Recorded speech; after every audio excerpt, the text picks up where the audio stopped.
เผาปีที่6และพระรอดดินเผาปีที่2ถามรายละเอียดเพิ่มเติมได้ที่วัดดอนจันทร์โทร053 240 184ข่าวสารเพื่อการประชาสัมพันธ์ขอเชิญชวนผู้ใจบุญใจกุศลร่วมทำบุญทอดผ้าป่าสามัคคีประจำปีพุทธศักราช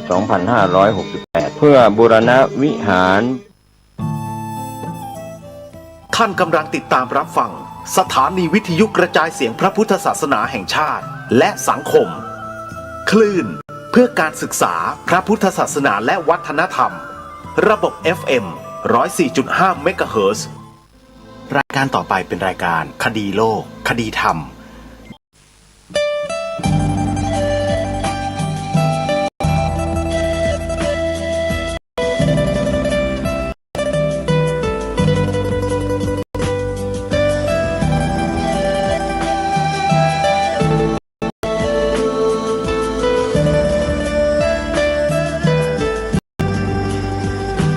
กล้าคิดก็ต้องกล้าทำอย่ากลัวถ้าทำความดีเร่งศึกษาปัญหาให้ทันท่วงทีเมืองไทยจะพัฒนากว่านี้รายการดีๆคดีโลกคดีธรรมขอรำพันบรรยายความคิดเรื่องไม้แห่งสีทั้งสามงามถนัดขาวคือบริสุทธิ์สีสวัสดิ์หมายพระไตรรัตน์และธรรมะคุ้มจิตไทยแดงคือโลหิตเราใสซึ่งยอมสละได้เพื่อรักษาชาติศาสนาน้ำเงินคือสีโสภา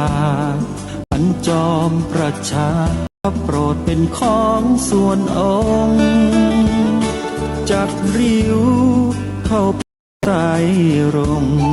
จึงเป็นสีธงที่รักแห่งเราชาวไทยทหารอวตารนำไปยงยุทธวิชัยวิชิตก็ชูเกียรติสยามประเทศไทยที่เจริญมั่นคงมาได้จนถึงทุกวันนี้มิได้เกิดขึ้นความหวาดกลัวอย่างคลาดเขลาแต่บรรพบุรุษไทยของเราทุกยุคทุกสมัยล้วนแต่มีความกล้าหาญและชาญฉลาดปกป้องเอกราชสร้างชาติให้เกิดความมั่นคงโดยมีธงแห่งพระไตรรัตน์เป็นเครื่องนำชัยจึงเป็นที่มาที่ไปของรายการคดีโลกคดีธรรมกล้าคิดก็ต้องกล้าทำอย่ากลัวถ้าทำความดีเร่งศึกษาปัญหาให้ทันท่วงทีเมืองไทยจะพัฒนากว่านี้รายการดีๆคดีโลกคดีธรรมรายการดีๆคดีโลกคดีธรรม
ท่านผู้ฟังสามารถใช้โทรศัพท์มือถือ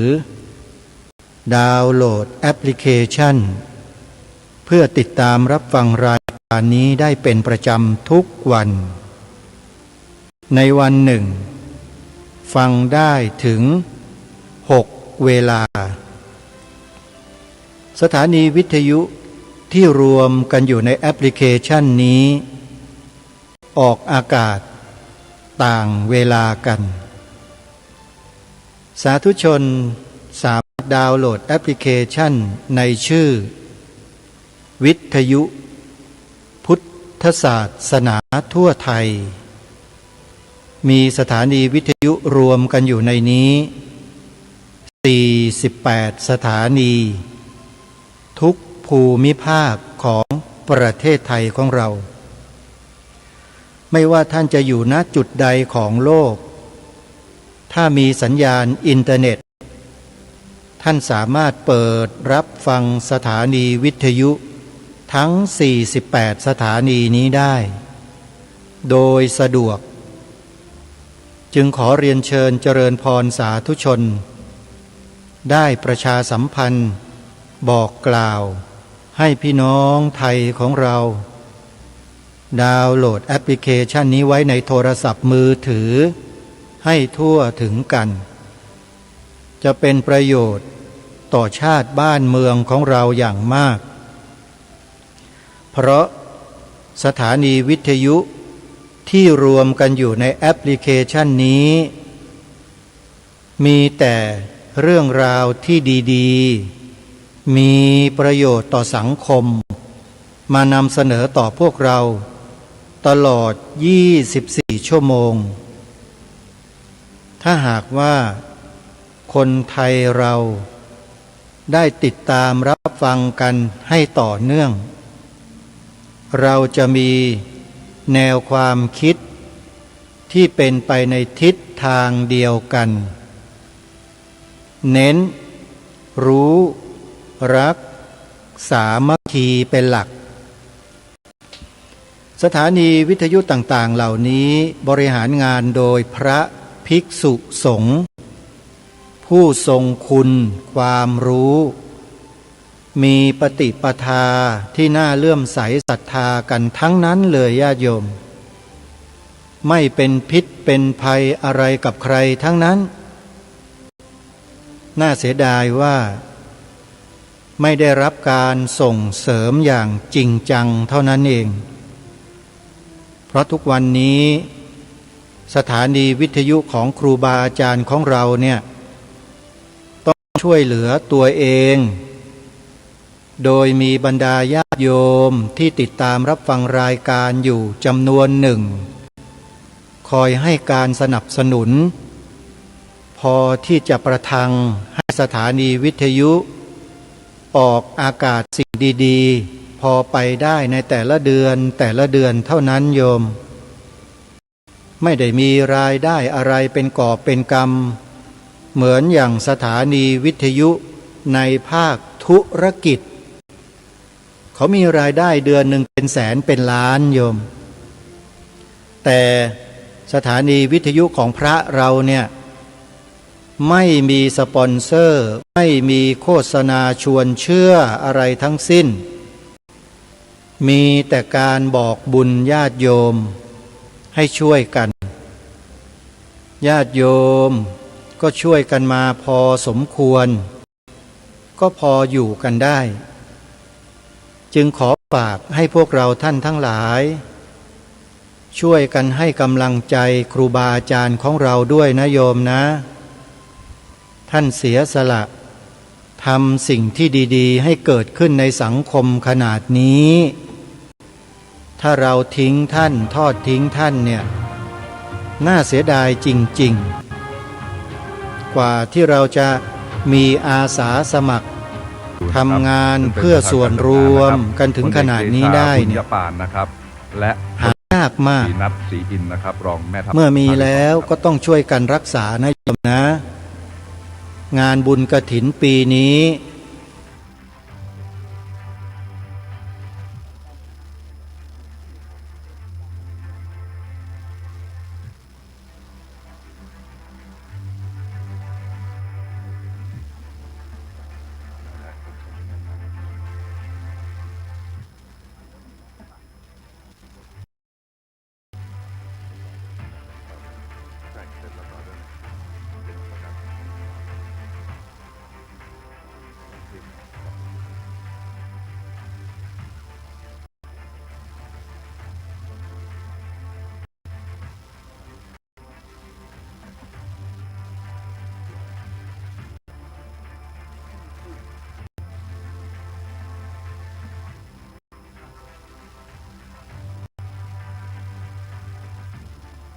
แบบต่อไปนะครับขอเรียนเชิญ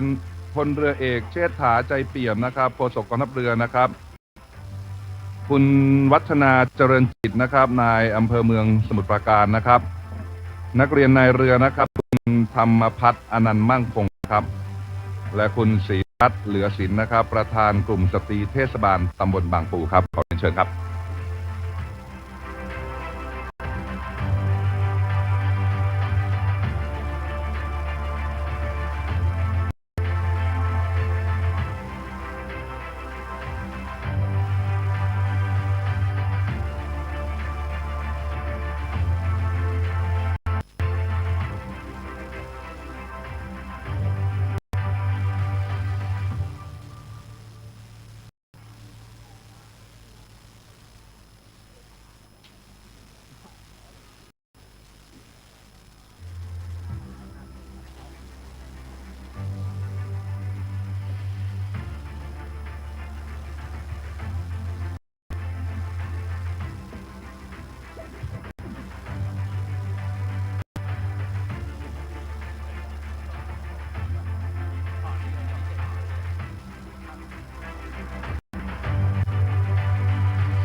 ลำดับต่อไปนะครับขอเรียนเชิญคุณวรวุฒิเบ้าพิมพานะครับคุณประยงชื่นเย็นนะครับคุณ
ลำดับต่อไปนะครับขอเรียนเชิญคุณณภาพรรุ่งเรืองและพันเอกสุพจน์สามทองก่ำครับผมขอเรียนเชิญครับ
ขอขอบคุณมากๆนะครับผม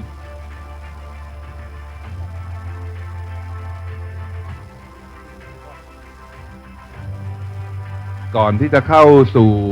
ช่วงเวลาสำคัญของเรานะครับ ขอเชิญนักเรียนเตรียมทหารทุกท่านนะครับ เข้าประจำที่ได้เลยครับผมเพราะเราจะเข้าสู่ช่วงเวลาของการ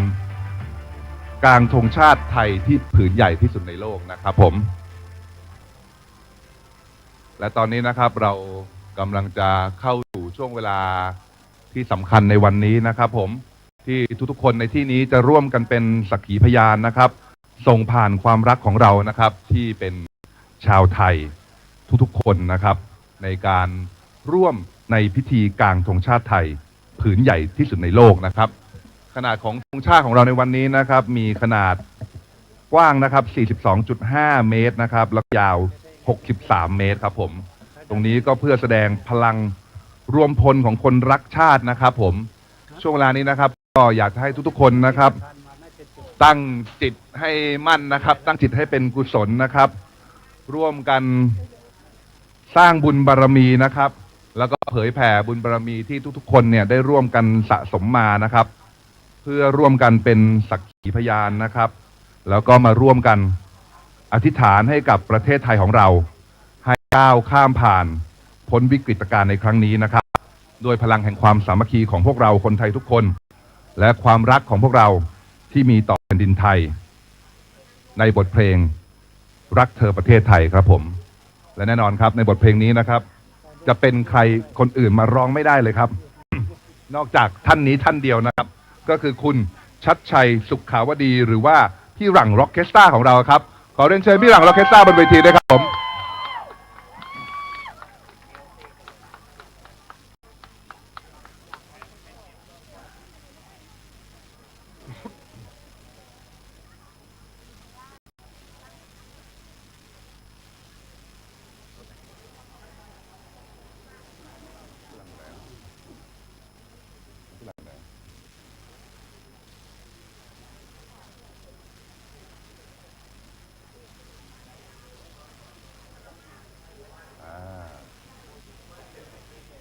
เอาละครับตอนนี้ขอเสียงปรบมือให้พี่หลังร็อกเคสตราอีกครั้งหนึ่งครับผม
แล้วก็ต่อด้วยนะประเทศไทยนะก่อนแล้วก็ต่อแล้วเรียนเลขหนึ่งขอโทษด้วยครับว่าทางครับผมขออนุญาตนะฮะเพราะว่าพี่เขามีดิวอีกอย่างหนึ่งขอโทษนะแม่นะ แล้วเดี๋ยวก็จะต่อด้วย backing tag ที่เป็นคนละคีย์กับอาจารย์นะครับ นะครับ ขอโทษเข้าใจผมนะครับ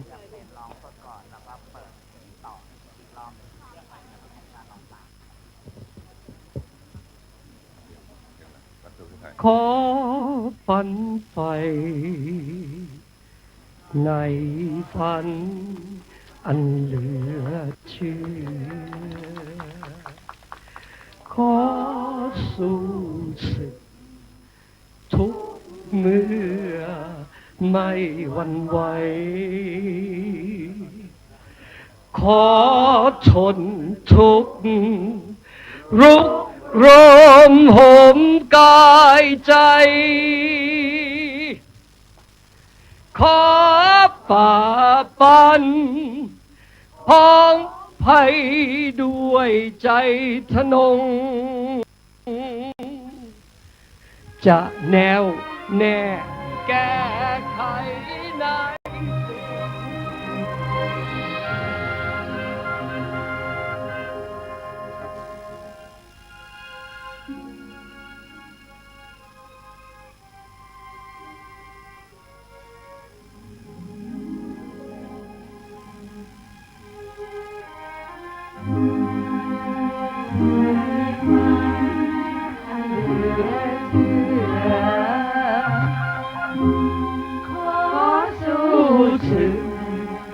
ทุกเมื่อไม่หวั่นไหวขอทนทุกข์รุกโรมของกายใจขอฝ่าฟันพ้องภัยด้วยใจทะนงจะแน่วแน่แก้ไขใน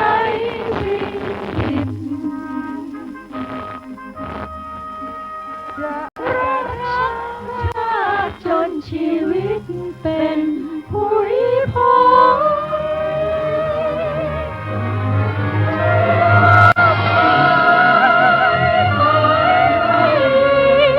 เกียรติดำรงระบิดทองหลังองค์พระปฏิมา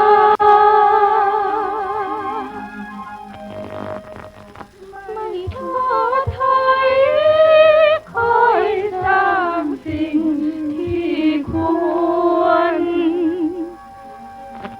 ไม่เร่ร่วนภาวะผวังคิดกังขา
ขอเสียงปรบมืออีกครั้งครับผม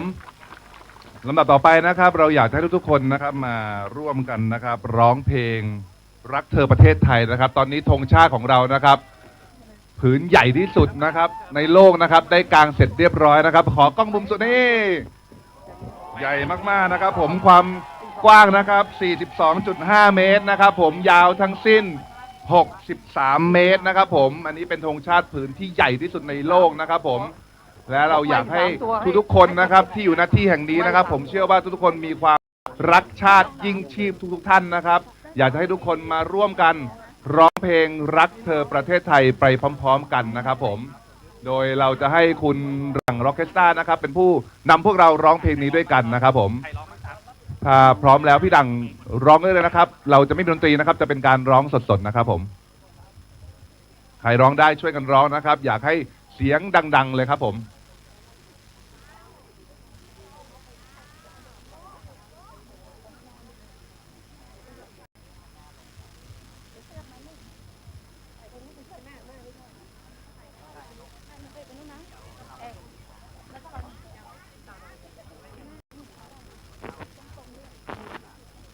ก่อนที่จะไปร้องเพลงเดี๋ยวเราไปชม VTR พร้อมๆกันก่อนนะครับผม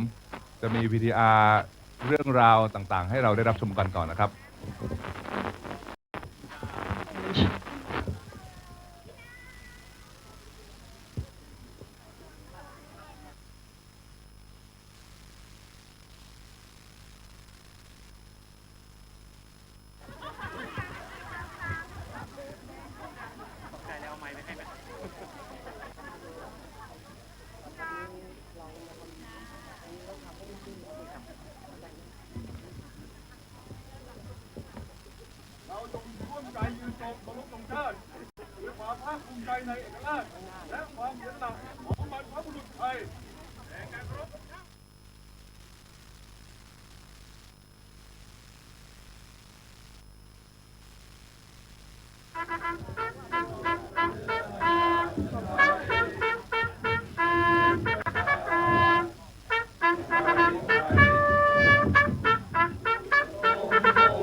ลำดับต่อไปนะครับเมื่อกี้ภาพที่เราเห็นนะครับเป็นภาพประวัติศาสตร์นะครับที่เกิดขึ้นที่เขาอันมานะครับเป็นการชักธงชาติขึ้นสู่ยอดเสานะครับว่าเราสามารถรักษาอธิปไตยของเราเอาไว้ได้นะครับผมจากเหตุการณ์ไม่สงบที่เกิดขึ้นนะครับผมลำดับต่อไปครับพอดีเวลามันใกล้เข้ามานะครับจะขอเรียนเชิญทุกท่านนะครับร่วมกันร้องเพลงชาติไทยพร้อมๆกันนะครับกับธงชาติผืนที่ใหญ่ที่สุดในโลกนะครับผมเดี๋ยวเราจะมาร่วมกันร้องเพลงชาติไทยให้ดังๆไปถึงชายแดนเลยครับผมให้ดังที่สุดเลยนะครับผมเดี๋ยวเราจะมาร่วมร้องเพลงชาติพร้อมๆกันนะครับผม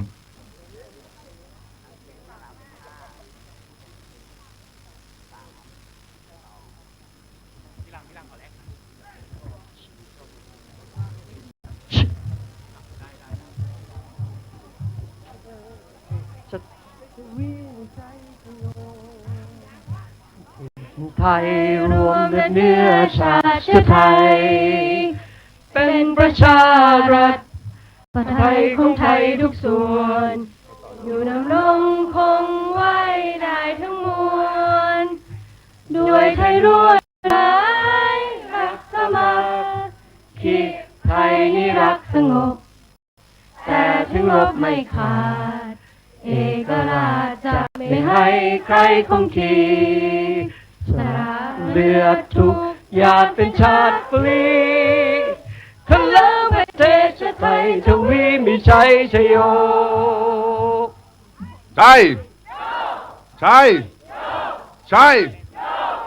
เป็นเพลงที่เพราะที่สุดในโลกเลยครับผม เอาละต่อไปครับรักเธอประเทศไทยนะครับ โดยพี่หลังร็อกเคสตาครับผม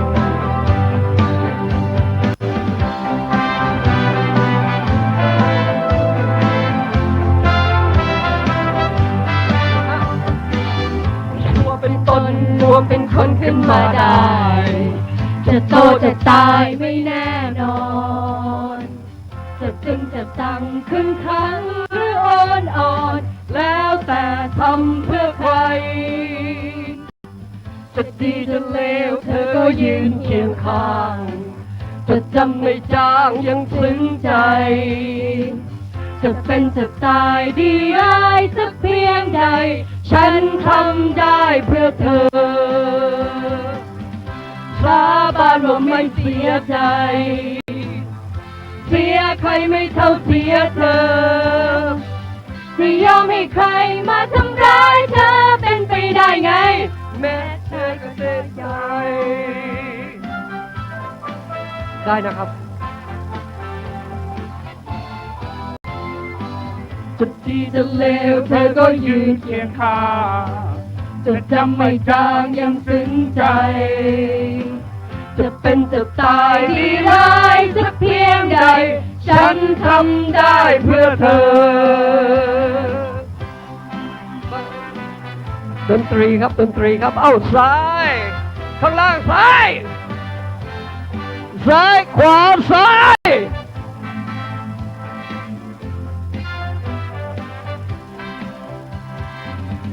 ของใครใครก็ห่วงห่วงเธอยังดวงใจ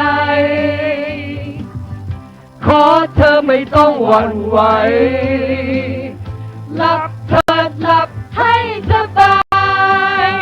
สาบานว่าไม่เสียใจเสียใครไม่เท่าเสียเธอ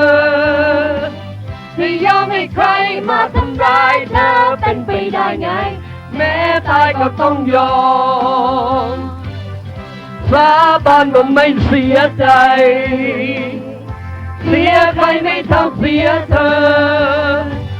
จะยอมให้ใครมาทำร้ายเธอเป็นไปได้ไงรักเธอประเทศไทยรักเธอประเทศไทย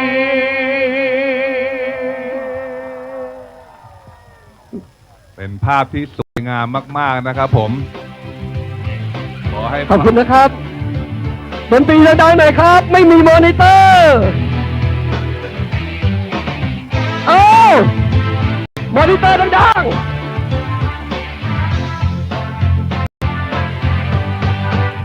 ไรรงธงไทยยืนถวายสวยงามสง่าสีแดงคือชาติสีขาวศาสนาสีน้ำเงินนั้นหมายว่าพระมหากษัตริย์ไทย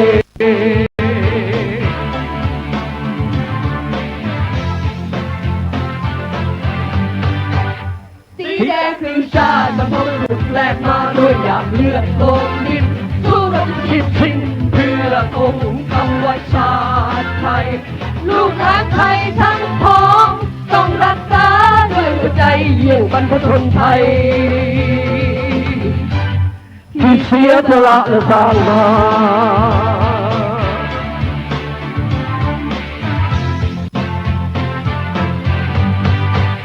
ไตรรงค์ธงไทยปลิวสวยสวยงามสง่าสีแดงคือชาติสีขาวศาสนาสีน้ำเงินนั้นหมายว่าสีน้ำเงินพระมหากษัตริย์ไทยเยี่ยมเยี่ยม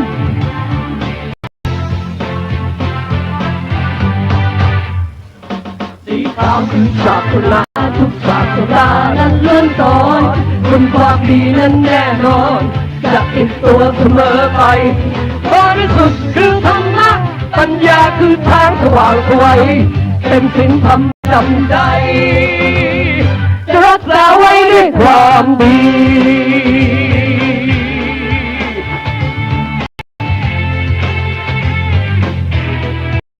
ชื่อรึชื่อรึป้าดาดาดาดาดาชาชาดาดาสีน้ำเงินนั้นหมายว่าพระมหากษัตริย์ไทยทุกดวงใจทั้งทุกท่านแดนสยามพระบารมีคือใครน้ำพระทัยงดงามแผ่นดินจงเย็นสุขสดาเพราะในหลวงของปวงไทยในหลวงของไทยไตรรงค์ธงไทยจึงสวยสวยงามสง่าสีแดงคือชาติสีขาวศาสนาสีน้ำเงินนั้นหมายว่าสีน้ำเงินพระมหากษัตริย์ไทยไทยจึงสวยสวยงามสง่าสีแดงคือชาติสีขาวศาสนาสีน้ำเงิน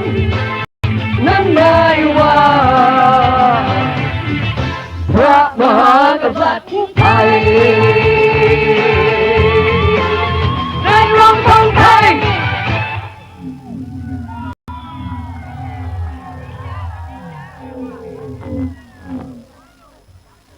แน่นอนครับสีแดงคือชาติสีขาวคือศาสนาสีน้ำเงินคือพระมหากษัตริย์ไทย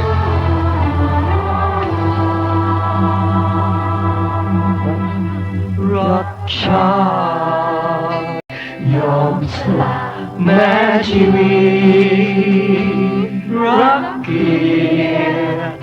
จงจะพลีชีพได้รักราชมุ่งพักดีรอบาทรักษาราชเกิดไทยเพื่อพระศาสนา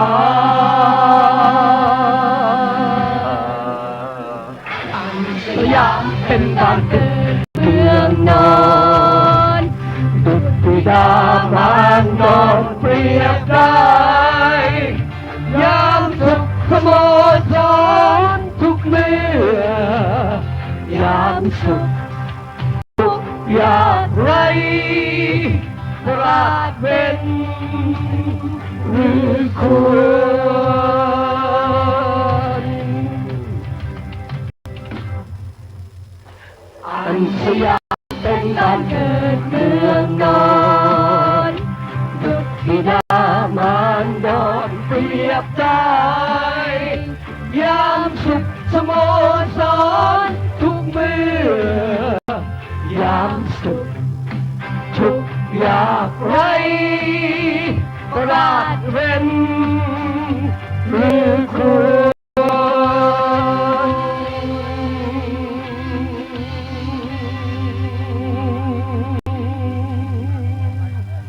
เพลงนี้บ่งบอกถึงทุกคนจะต้องกตัญญูต่อแผ่นดินนะครับเปรียบเสมือนพ่อแม่ของเราครับหลายคนในที่นี้คุ้นหน้าคุ้นตาแต่หลายคนก็ไม่คุ้นนะครับฝากคนที่ไม่คุ้นให้ออกมาด้วยนะครับเวลาประเทศชาติต้องการขอบคุณครับทุกคน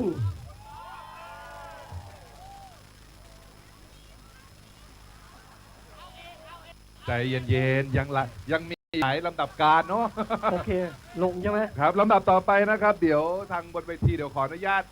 พื้นที่นะครับผมเพราะว่าจะมีแขกผู้มีเกียรติของเราจะต้องขึ้นไปทำกิจกรรมบนเวทีเพิ่มเติมนะครับผมขออนุญาตนะครับผมขออนุญาตเคลียร์เวทีสักครู่นะครับผมลำดับต่อไปนะครับผม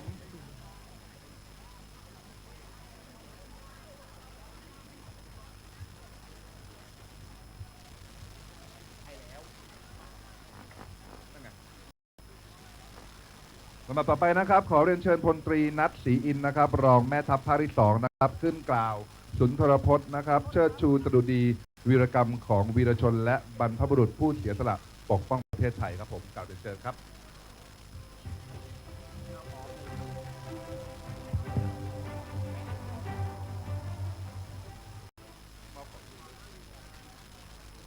ครับ ขอกับสวัสดีพี่น้องคนไทยทุกท่านนะครับท่านผู้อาวุโสเยาวชนแล้วก็ศิลปินแห่งชาตินะครับสักครู่ที่ขึ้นมานะทราบว่าเดินทางมาจากทั่วสารทิศนะครับในวันนี้นะครับวันนี้ท่านพลโทบุญสินภาคกลางท่านแม่ทัพที่2นะครับท่านติดภารกิจนะตั้งใจจะเดินทางมาคนคุยกันจนถึงเมื่อเช้านะครับแล้วสถานการณ์ยังไม่ปกติที่ชายแดนท่านก็เลยไม่ได้มาแต่เดี๋ยวจะมีคลิปอัดมานะครับท่านจะพูดกับพี่น้องคนไทยทั้งหมดนะครับหลังจากพวกผมได้พบปะนะครับก็นำเรียนทุกท่านนะครับว่าเมื่อเช้าท่านพลโทบุญสินท่านแม่ทัพท่านได้ไปพากำลังพลทหารที่ปฏิบัติงานตามแนวชายแดนร้องเพลงชาติที่ภูมะเขือที่คลิปที่ท่านเห็นเมื่อกี้นะครับซึ่งเป็นพื้นที่ที่เราใช้กำลังของเราเข้าไปยึดควบคุมคืนมาจากฝ่ายตรงข้ามผมไม่อยากเอ่ยชื่อประเทศแล้วกันนะครับแล้วก็ผมว่าเป็นพื้นที่ที่คนไทยทั่วประเทศเราภาคภูมิใจนะครับคนไทยทั่วประเทศเราภาคภูมิใจนะครับแล้วก็เฝ้ารอว่ามีโอกาสที่จะไปเที่ยวที่ภูมะเขือไปร้องเพลงชาติไปถ่ายรูปกระทงชาติไทยที่ภูมะเขือกันทุกท่านนะครับโอกาสนั้นผมว่าคงไม่ไกลอีกไม่นานทุกท่านจะมีโอกาสไปนะครับแล้วก็ท่าน แม่ทัพภาคที่ 2ท่านใหม่นะครับที่จะรับหน้าที่ตั้งแต่วันที่1 ตุลาเมื่อเช้าท่านก็ได้พากำลังพลร้องเพลงชาติที่กองบัญชาการกองทัพที่ค่ายสุรารีที่โคราชนะครับก็เลยมอบหมายให้ผมมาร่วมงานวันนี้แล้วก็มาพบปะกับพี่น้องคนไทยทั้งหมดในนามของกองทัพบกในนามของกองทัพไทยนะครับขอยืนยันกับพี่น้องคนไทยทั่วประเทศไม่เฉพาะคนไทยที่อยู่ในที่นี้นะครับว่าทหารไทยเราปฏิบัติงานด้วยยึดถือในสถาบันหลัก3อย่างนะครับในผืนไตรรงค์ธงชาติไทยของเรานะที่ติดบนบ่าซ้ายของผมเนี่ยนะครับในสถาบันชาติศาสนาพระมหากษัตริย์สถาบันชาติสีแดงนะก็คือเรายอมสละแม้กระทั่งชีวิตและเลือดเนื้อเพื่อพิทักษ์รักษาไว้ซึ่งอธิปไตยของเราน้องๆนักเรียนทหารมารวมร่วมงานในวันนี้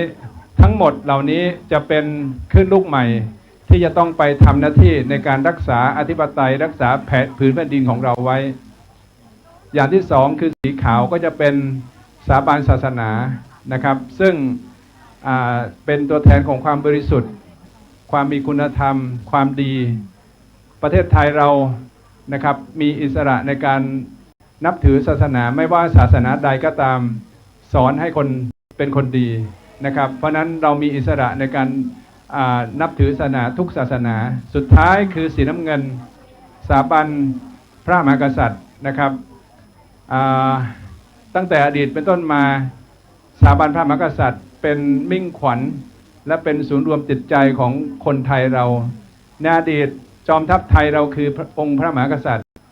นะครับแล้วก็ในอดีตที่ผ่านมาพระองค์ท่านนำพากองทัพไทยขยายอาณาเขตกว้างใหญ่ไพศาลมาถึงทุกวันนี้ของเราเหลือพื้นดินอยู่แค่นี้เราจะต้องช่วยกันในการรักษาอธิปไตยรักษาดินแดนของเราไว้ให้ลูกหลานของเราต่อไปพื้นดินไหนที่เราเคยสูญเสียไปเราจะต้องไปเอาคืนมาให้ได้ทั้งหมดนะครับ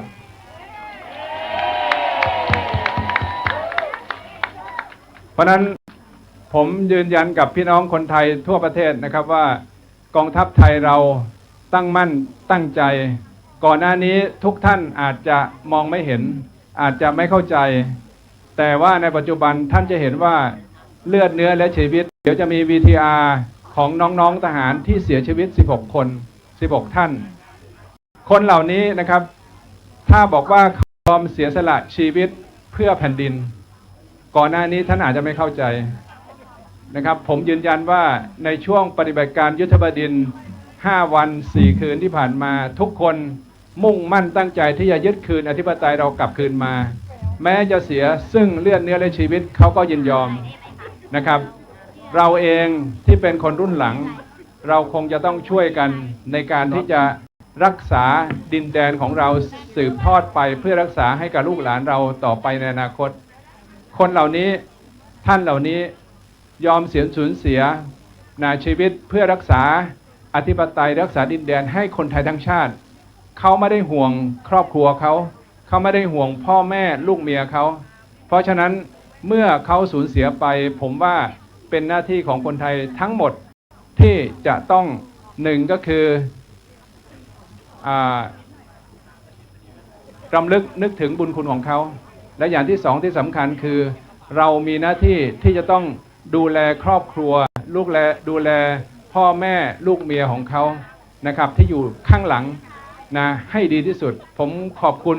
พี่น้องคนไทยแทนกองทัพไทยนะครับที่พวกเรารวมใจนะครับในการช่วยเหลือทหารไทยเราในทุกอย่างในการปฏิบัติภารกิจ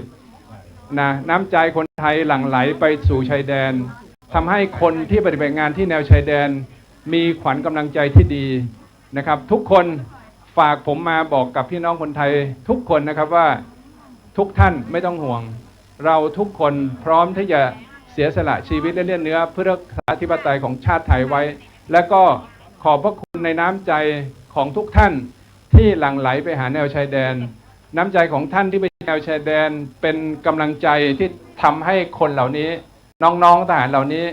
เขาระลึกเสมอว่าเขาไม่ได้ต่อสู้โดยเดียวดายเขามีพี่น้องคนไทยที่อยู่ข้างหลังคอยให้กำลังใจและสนับสนุนเขาอยู่ตลอดเวลาผมต้องขอบคุณแทนน้องๆทหารที่ปฏิบัติงานตามแนวชายแดนถึงพี่น้องคนไทยทั้งหมดนะครับ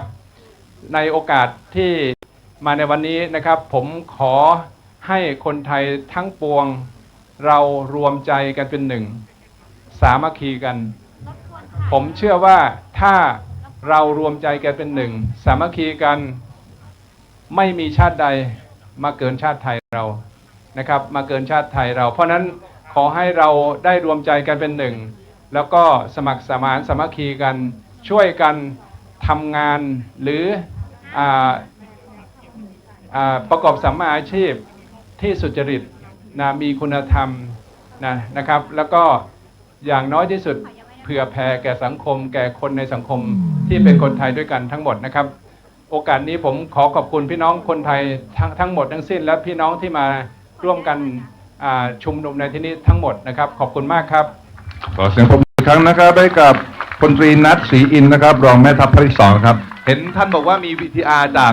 ผอ.กุ้งใช่ไหมครับท่านครับลงก่อนครับ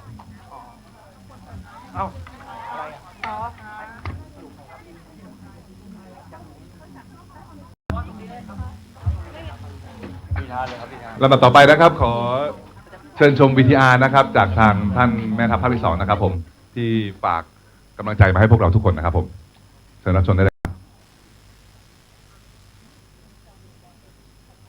พลโทบุญสินภาคกลางแม่ทัพภาคที่2ครับก่อนอื่นผมต้องขออภัยพี่น้องประชาชน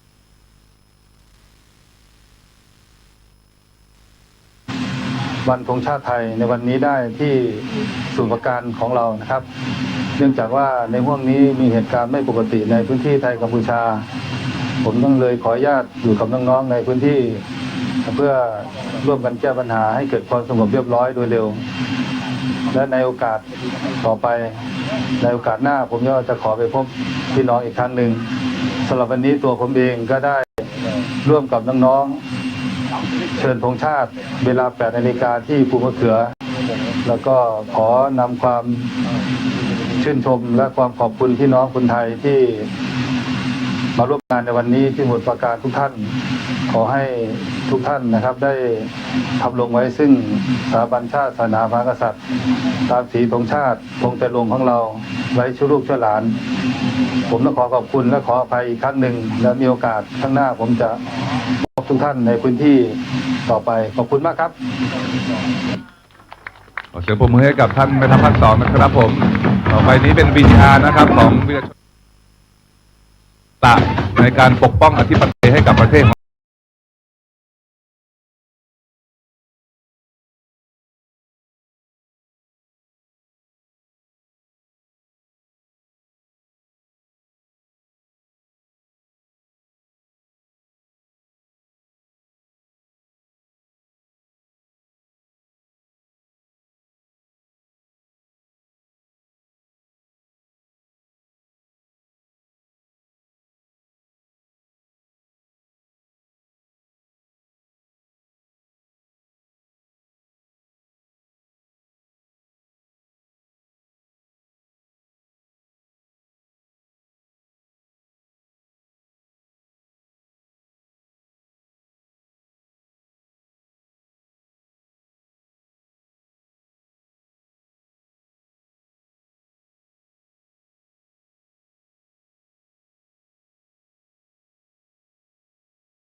จะปิดทองหลังมองพระปฏิมาจะยอมรับโชคชะตาไม่ว่าดีร้ายไม่มีใครหยุดทำตาถึงเวลาก็ต้องไปเหลือไว้แต่คุณงามความดี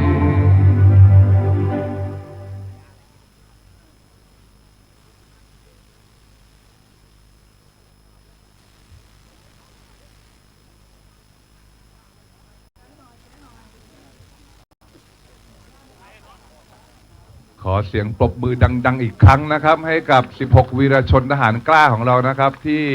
ยอมเสียสละชีวิตเพื่อปกป้องอธิปไตยให้กับประเทศของเราและคนไทยทุกๆคนนะครับผม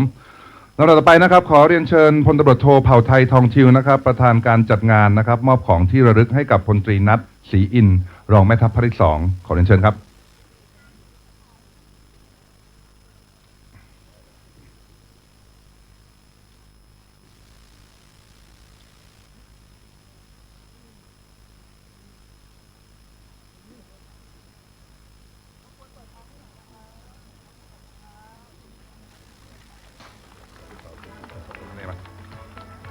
ลำดับต่อไปนะครับขอเรียนเชิญพลเอกเดชาบุญยปานนะครับผมขึ้นถ่ายรูปบนเวทีด้วยครับผมและขอเรียนเชิญรองศาสตราจารย์ดร.ทัศนาบุญครองครับผมอดีตรองประธานวุฒิสภาและอดีตรองประธานสภาปฏิรูปแห่งชาตินะครับขอเรียนเชิญร้อยตำรวจโทธนากรห้วยกรดนะครับธนากรห้วยกรดวัฒนาอุปนายกสมาคมศิษย์เก่าคงทองวิทยานะครับขอเรียนเชิญพลโทอดุลกระเสาและคุณวาสุจารุชนาวสุนะครับตัวแทนสภาอนุรักษ์มรดกศิลปะการต่อสู้ไทยและมูลนิธิร่วมใจสำนึกไทยและเครือข่ายกลุ่มรวมพลคนรักชาติรักแผ่นดินครับขอเรียนเชิญผู้แทนนะครับจากกลุ่มเครือข่ายนักธุรกิจเอกชนนะครับผมบริจาคเสาธงและยุทธภัณฑ์นะครับผมขอเรียนเชิญตัวแทนจากบริษัท STY Auto Parts จำกัดนะครับบริษัทสมาร์ทโคจำกัดนะครับบริษัทสานิตไฟเบอร์จำกัดนะครับและขอเรียนเชิญดร.เพ็ญจันทร์ล้อศรีทองนะครับประธานสมาพันธ์สตรีทำความดีแห่งประเทศไทยครับขอเรียนเชิญ GTO Academy นะครับสถาบันศาสตร์แห่งความสุขและความสำเร็จครับผมขอเรียนเชิญบนเวทีครับ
ไตรรงค์ธงไทยปลิวสวัยสวยสง่า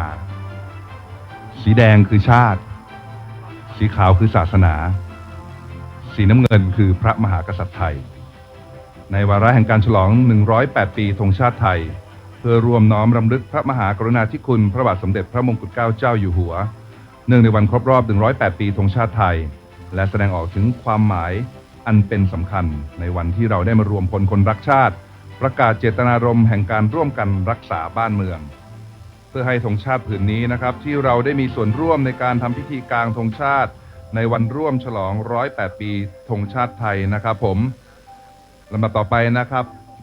ขอเรียนเชิญพลโทอนุภาพสิริมณฑลนะครับรองเสนาธิการทหารบกพร้อมด้วยแขกผู้มีเกียรติบนเวทีทุกท่านนะครับรวมถึงคณะผู้บริหารมูลนิธิเจโตวิมุตติและกลุ่มบริษัทเมืองโบราณมอบธงชาติไทยผืนใหญ่ที่สุดในโลกให้แก่พลเอกสวัสดิ์ทัศนา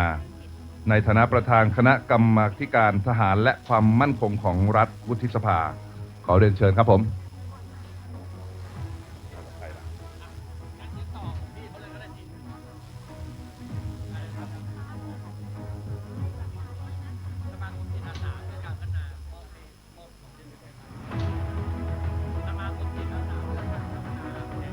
ข้ามไปแล้วมันจะมอบผมแล้วอ่ะข้ามไปแล้วมันข้ามไปแล้วมอบผมแล้วไง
ขอเสียงปรบมืออีกครั้งนะครับ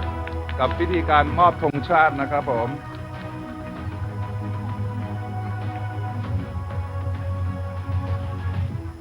ประเทศชาติจะมีความมั่นคงเป็นปึกแผ่นได้ก็ด้วยประชาชนทุกหมู่เหล่าพร้อมเพรียงกันปฏิบัติหน้าที่ของตน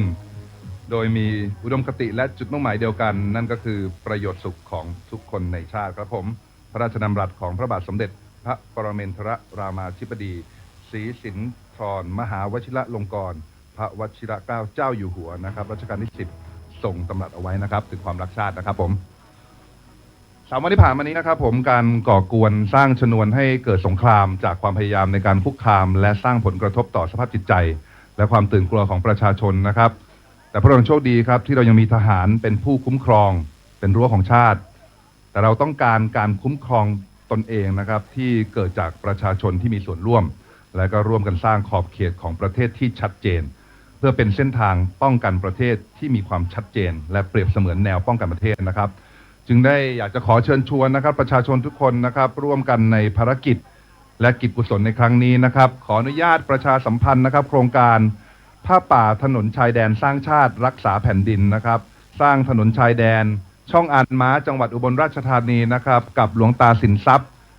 จารณธรรมโมนะครับหรือที่เรารู้จักกันในนามพระสิ้นคิดนะครับแห่งพุทธอุทยานที่พักสงฆ์วัดป่าบ่อน้ำพระอินทร์เพราะเห็นถึงความจำเป็นและการป้องกันอธิปไตยของประเทศนะครับจึงอยากจะสนับสนุนการตัดถนนเรียบแนวชายแดนโดยมีเป้าหมายนะครับเพื่อการส่งกำลังบำรุงให้กับทหารแนวหน้านะครับแล้วก็หากมีเหตุภัยคุกคามเนี่ยก็สามารถเสริมทหารเข้าไปที่จุดได้ทันทีและการตัดถนนแบบนี้นะครับก็เป็นการประกาศอำนาจอธิปไตยเหนือดินแดนของประเทศไทยนะครับแคปภาพไปได้เลยนะครับขอร่วมกันนะครับช่วยกัน เป็นผ้าป่านะครับถนนชายแดนนะครับแคปภาพหน้าจอไว้ได้เลยครับผมพวกเราคนไทยต้องร่วมมือกันนะครับผม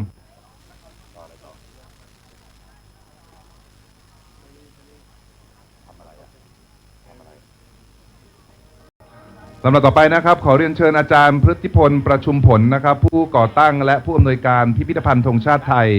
ขึ้นมากล่าวถึงความสำคัญของวันพระราชทานธงชาติไทยครับผมขอเรียนเชิญครับครับสวัสดีครับวันนี้นะครับเมื่อ108ปีที่แล้วคือ28กันยายน2460ในหลวงรัชกาลที่6ครับพระบาทสมเด็จพระมงกุฎเกล้าเจ้าอยู่หัวได้ตราพระราชบัญญัติอยู่ในมาตราที่3ถึงการประกาศการใช้ธงชาติแบบใหม่นั่นก็คือธงไตรรงค์ครับเพราะฉะนั้นธงไตรรงค์จึงเป็นชื่อพระราชทานหมายถึงธงชาติไทยนะครับและวันนี้คือวันที่ครบรอบ108ปีแห่งการพระราชทานธงไตรรงค์เป็นธงชาติไทยครับโดยพระองค์ได้ให้ความหมายในปีถัดไปคือ2461ผ่านบทพระราชนิพนธ์เครื่องหมายแห่งไตรรงค์นั่นก็คือขอร่ำลำพันบรรยายความคิดเครื่องหมายแห่งสีทั้ง3งามถนัดขาวคือบริสุทธิ์สีสวัสดิ์ไหมพระไตรลักษณ์และธรรมะคุ้มจิตไทยแดงคือโลหิตเราไซซึ่งยอมสละได้เพื่อศาชาติและศาสนาน้ำเงินคือสีโสภาอันจอมประชาทะโปรดเป็นของส่วนองค์จัดริ้วเข้าเป็นไตรรงค์จึงเป็นสีธงที่รักแห่งเราชาวไทยทหารอวตารนำไปยงยุทธวิชัยวิชิตก็ชูเกียรติสยามเพราะฉะนั้นเรามีความหมายบนผืนธงหมายถึง3สถาบันพระมหากษัตริย์แดงคือโลหิตเราไซซึ่งยอมสละได้เพื่อชาติและศาสนาคือ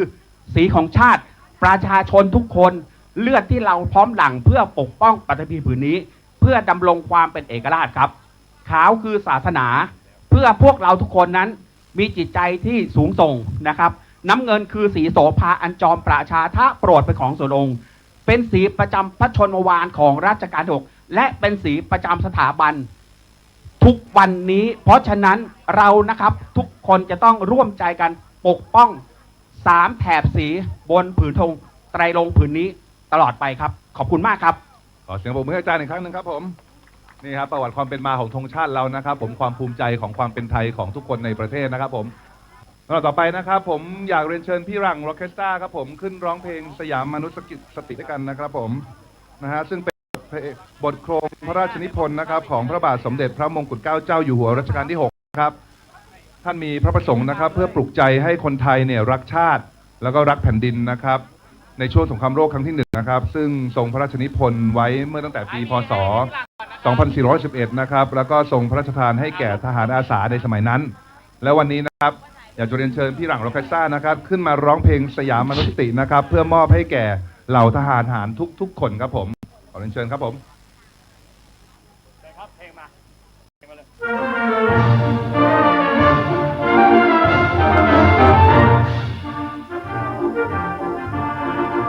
ยังยืนอยู่เราเหมือนคนชีวิตบางเรื่องยามที่ลาลงใครอยู่บางเราก็เหมือนหมดหมดสิ้นสกุลไทยใครร้านใครหนุกดาวแดนไทยไทยรบจนสุดใจทางนี้เสียเนื้อเลือดไหลยอมสละสิ้นแรงสิ้นชีพไทยเสียสิ้นชื่อกองเกียรติงาม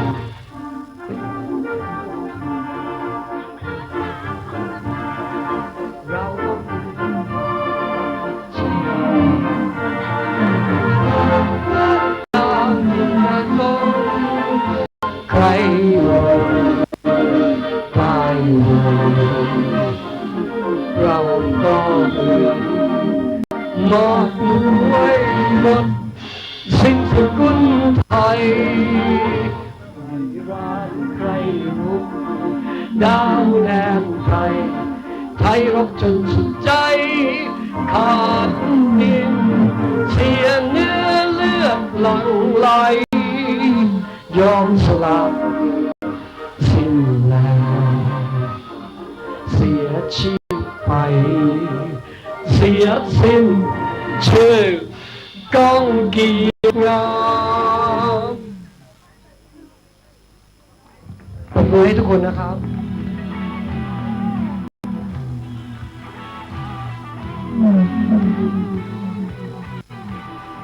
ดนตรีเบาไปครับขอดนตรีดังกว่านี้นะครับไม่ได้ยินครับ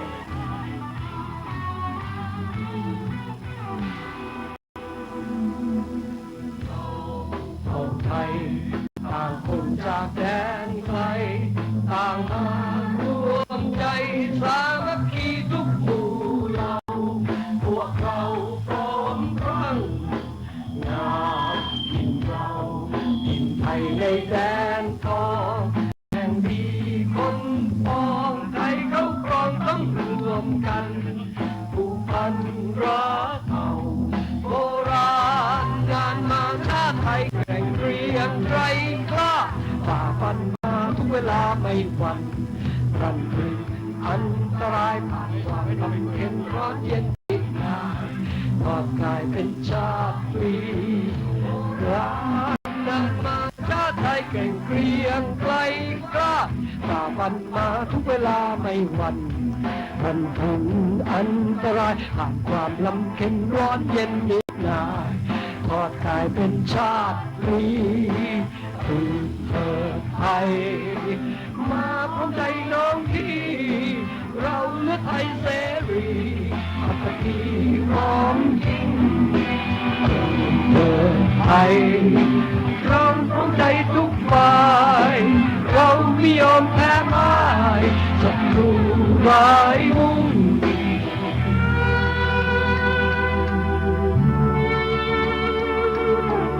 ดีใจที่พบทุกคนอีกครั้งหนึ่งนะครับขอบคุณครับจำได้ครับหลายคนสู้เพื่อประเทศชาติมานับเป็น20-30 ปีขอให้เจริญสุขภาพแข็งแรงครับขอให้ทุกคนเจริญนะครับขอบพระคุณครับเห็นแล้วครับสปอนเซอร์ของประเทศชาติ FC ประเทศชาติ FC สถาบันพระมหากษัตริย์ขอให้ทุกคนมีสุขภาพแข็งแรงแล้วก็พระบารมีคุ้มครองทุกคนครับคุณน็อตครับขอบคุณครับขอเสียงปรบมืออีกครั้งนะครับให้กับพี่หลังร็อกเคสตรานะครับผมสุดท้ายนี้นะครับในนามของคณะผู้จัดงานมูลนิธิเจโตวิมุตตินะครับแล้วก็กลุ่มเมืองโบราณร่วมกับภาคีเครือข่ายทุกภาคส่วนนะครับขอกราบขอบพระคุณทุกท่านนะครับที่ให้เกียรติมาร่วมงานรวมพลคนรักชาติระลึกวีรกรรมทหารกล้า100 ปีวันพระราชทานธงชาติไทยในวันนี้ความสำเร็จของงานนะครับเกิดขึ้นได้ด้วยความร่วมมือและการสนับสนุนจากทุกท่านนะครับต้องขอบพระคุณคณะกรรมาธิการวิสามัญการพิทักษ์และเทิดทูนสถาบันพระมหากษัตริย์วุฒิสภาคณะกรรมาธิการการทหารและความมั่นคงของรัฐวุฒิสภาคณะกรรมาธิการปฏิรูปการแรงงานสภาปฏิรูปแห่งชาติศูนย์อำนวยการใหญ่จิตอาสาพระราชทานกองทัพไทยกองทัพบกกองทัพเรือจังหวัดสมุทรปราการโรงเรียนนายเรือกองกิจการพลเรือนทหารเรือเทศบาลตำบลบางปูสำนักงานเขตพื้นที่การศึกษามัธยมศึกษาสมุทรปราการโรงเรียนวัดตำรุมิตรภาพที่ 65 พุทธอุทยานที่พักสงฆ์วัดป่าบ่อน้ำพระอินทร์สมาคมดนตรีแห่งประเทศไทยในพระบรมราชูปถัมภ์พิพิธภัณฑ์ธงชาติไทยสำนักงานส่งเสริมการจัดประชุมและนิทรรศการองค์การมหาชน TCEB สถาบันศาสตร์แห่งความสุขและความสำเร็จ GTO Academy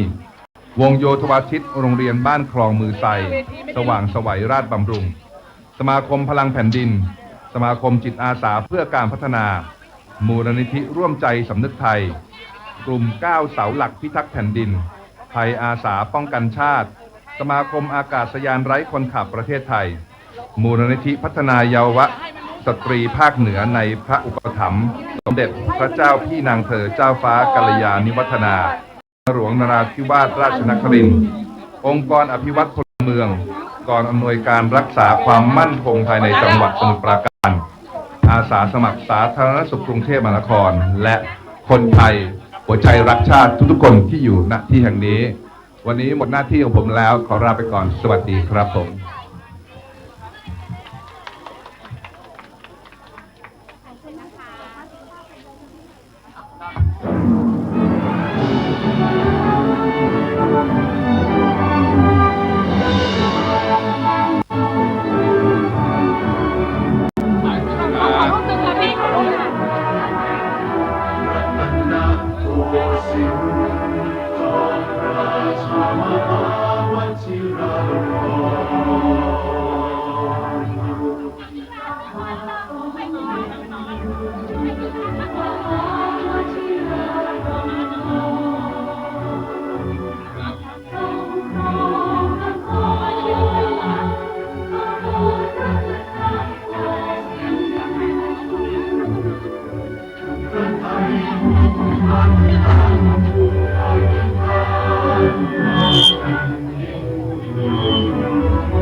ด้วยบารมีนัวทุกทินที่สรรเสริญศรัทธา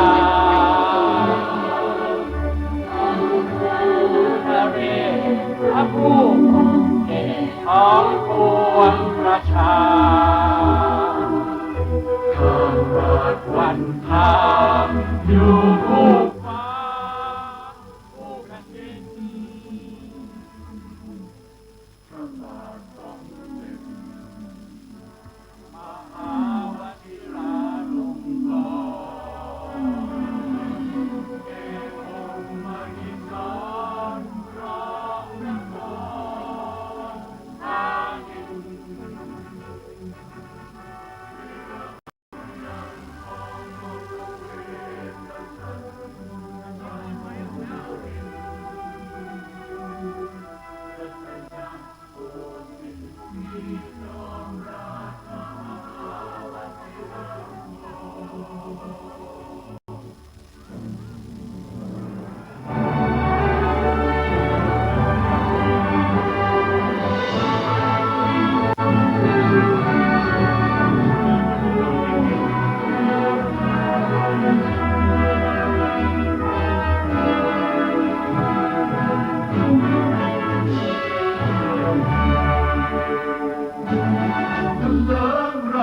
สมบัติพระมหา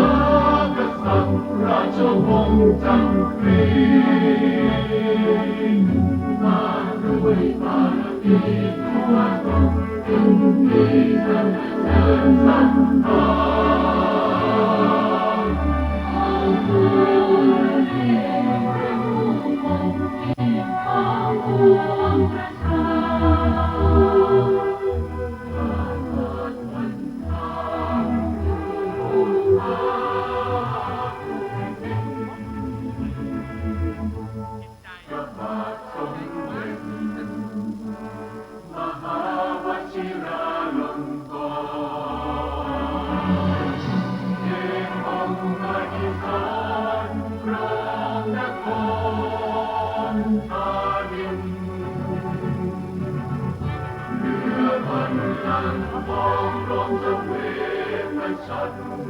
ฉัน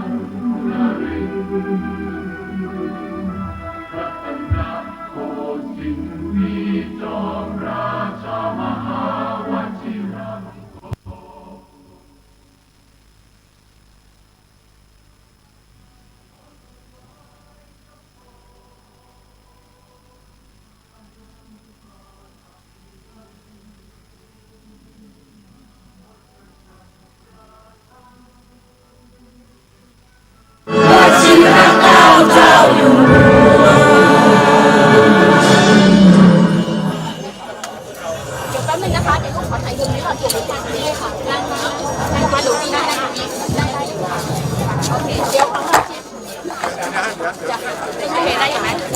ได้ลูกพี่นุ่นฝากอย่างเร็ว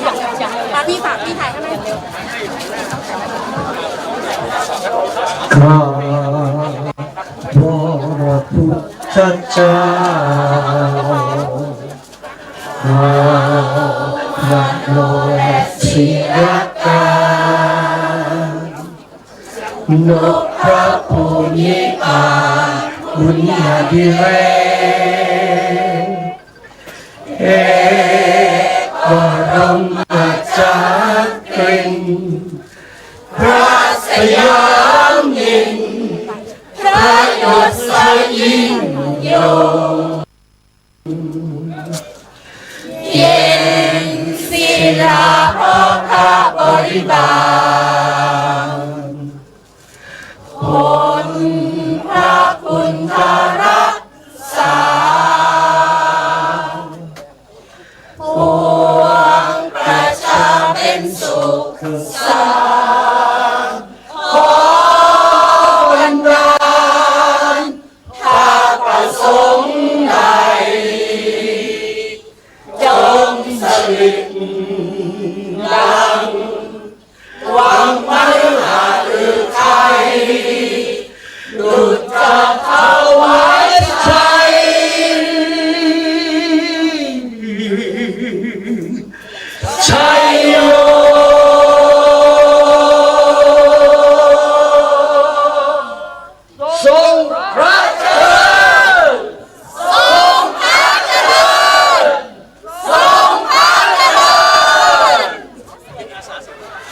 ล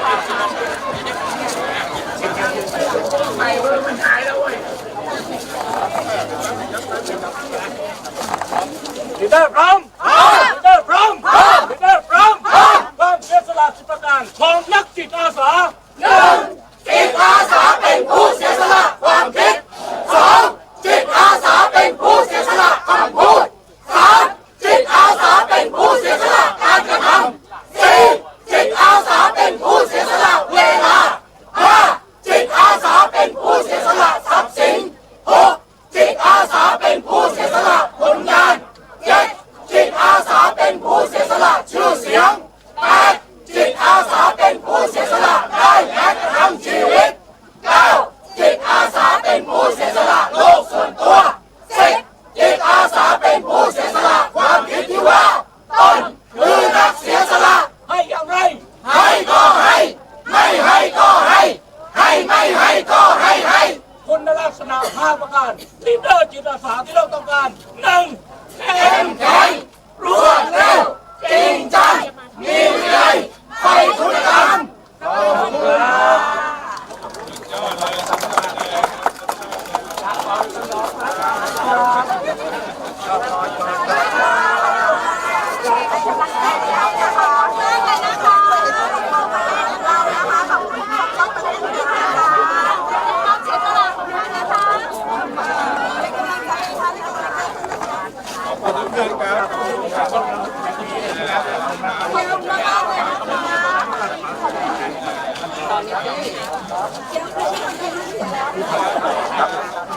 บ